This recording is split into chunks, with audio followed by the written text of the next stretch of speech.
qu'on appelle la crainte de Dieu n'est pas la peur, il s'agit de l'ouverture.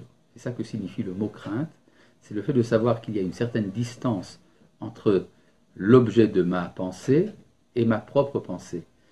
Et à partir du moment où je suis conscient de la distance, je commence donc une position d'ouverture. Cette position d'ouverture me met en contact avec l'infini. C'est même lié à Dieu finalement? L'infini, c'est justement ce qui est au-delà des définitions, c'est ça qui nous met en contact avec le divin. Peut-on avoir de sagesse sans Dieu? Alors, si vous voulez une véritable sagesse, la sagesse, elle vient de l'origine de la sagesse.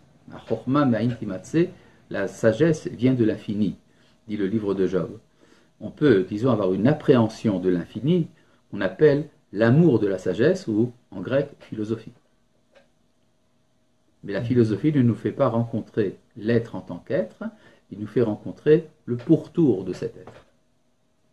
Donc on peut ce que la Torah appelle connaître le Créateur par derrière et non pas par le visage. Cette connaissance du Créateur par derrière pour une personne qui croit déjà en Dieu.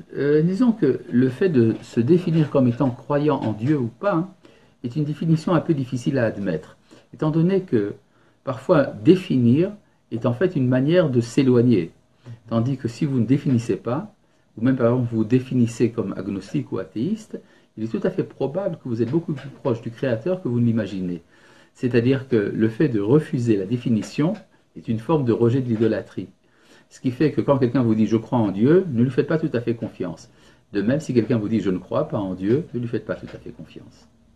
Donc finalement, la sagesse peut plus facilement se trouver chez des athées et des agnostiques que chez des croyants. Ça peut arriver effectivement, mais tout dépend de ce qu'on entend par l'athéisme. Il peut y avoir un athéisme effectivement très destructeur, qui détruit toute valeur et qui donc s'attaque finalement à Israël, qui est le porteur de ces valeurs.